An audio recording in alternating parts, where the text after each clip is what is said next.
2 లక్షల రుణమాఫీకి ఆ 2 లక్షల రుణమాఫీ అనేటువంటి దాన్ని ఊసేస్తున్నటువంటి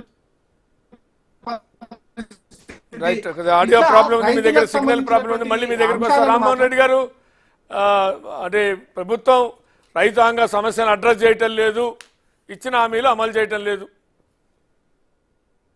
దీనిపైన ఫస్ట్ స్పందించుకుంటూ మరి ప్రొక్యూర్మెంట్ కి సంబంధించినటువంటి విషయం పైన క్లియర్ కట్ గా పవర్ పాయింట్ ప్రజెంటేషన్ తోటి గత సంవత్సరం అంటే ఏప్రిల్ 14 తారీఖు నాడు పరిస్థితి ఎట్లా ఉండే, ఈ సంవత్సరం కాంగ్రెస్ పార్టీ అధికారంలోకి వచ్చినాక ఏప్రిల్ 14 తారీఖు వరకు పరిస్థితి ఎట్లుండే అనేటటువంటిది చాలా స్పష్టంగా మంత్రివర్యులు ఉత్తమ్ కుమార్ రెడ్డి గారు గాంధీ భవన్ లో ప్రెస్ మీట్ పెట్టి మరి మీడియా ముఖంగా ప్రజలకు తెలియజేయడం జరిగింది.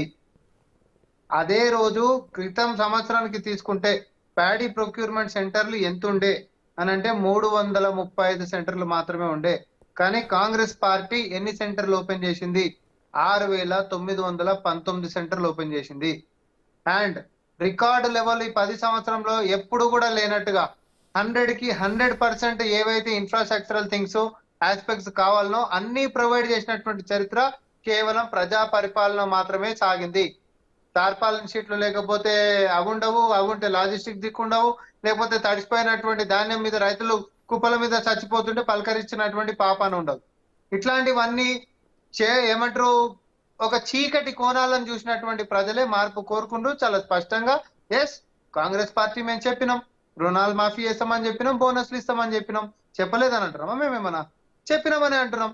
కానీ ఎవరైతే కుంభకర్ణుల లెక్క అవినీతి సొమ్మును తిని కేవలం ప్రజల ముందుకి అప్పుల కుప్పని 3 లక్షల కోట్లే అని చెప్పినటువంటి బీఆర్ఎస్ పార్టీ తీరా ఈ యొక్క పుట్టను మొత్తం తోతే 7 లక్షల కోట్లు వెళ్ళింది.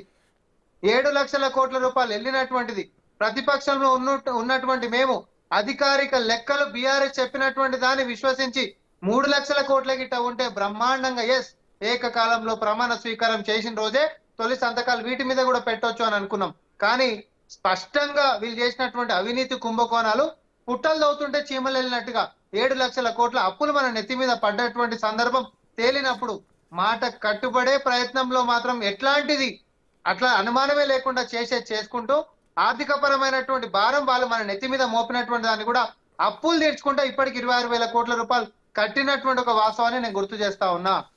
ఆగస్టు 15 తారీఖు కల్లా మేము రుణాలు మాఫీ చేస్తామన్నాం, చేస్తాం. ఇప్పుడు ఏమంటుంది ఇదే బీఆర్ఎస్? అసలు ఈ అప్పుల కుప్ప నెత్తి మీద ఈ రోజు దాకా పెండింగ్ పెట్టినటువంటి వాళ్ళు ఎవరండి? పివి గారు మీరు చెప్పాలి. 10 సంవత్సరాల నుంచి అదిగో అయిపోయింది, ఇదిగో అయిపోయింది అని చెప్పి 10 సంవత్సరాలు దాటవేసి ఈ రోజు కంటిన్యూషన్ క్యారీ ఫార్వర్డ్ అయినటువంటి అప్పులే కదా ఈ రోజు రైతుల నెత్తి మీద ఉన్నాయి. మీ వైఫల్యాలే కదా ఈ రోజు రైతుల యొక్క నెత్తి మీద పడ్డవి పిడుగులు లెక్క. ఆ పిడుగుల భారాన్ని కాంగ్రెస్ పార్టీ మాట ఇచ్చినందుకు మేము మోస్తున్నాము, మేము కట్టుబడే ఉంటున్నాము, మేము కాదని మేము అంటలేము. కానీ మీ పాపాలని ఉల్టా మీరు ఏదో గొప్పలు చేసినట్టు ఈరోజు ఏదో కాలర్లు ఎగరేసుకొని ప్రతిపక్ష నాయకులం కొట్లాడతామనంటే ప్రజలంతా అంత పిచ్చలు కాదు కదా పివి గారు. ఈ పాపాల పుట్ట పెట్టినటువంటి పాపాత్ములే మీరాయే, ఈరోజు ఈ నెత్తిల కుప్ప పెట్టిన వాళ్ళే మీరాయే, రుణాలు మాఫీ చేస్తామని చేయనోళ్ళే మీరాయే. ఎన్నికల కంటే ముంగట జూటా మాటలతోటి మళ్ళా కూడా అదే ప్రచారాస్త్రాలతో గెలుద్దామని చెప్పి చేసినటువంటి దానికే ఒక డాటా ఇస్తాను. మిత్రుడు చెప్పిన దానికి లాస్ట్ 7,244 ప్రొక్యూర్మెంట్ సెంటర్లు పెట్టడం జరిగింది గవర్నమెంట్ డేటా. చెప్తాను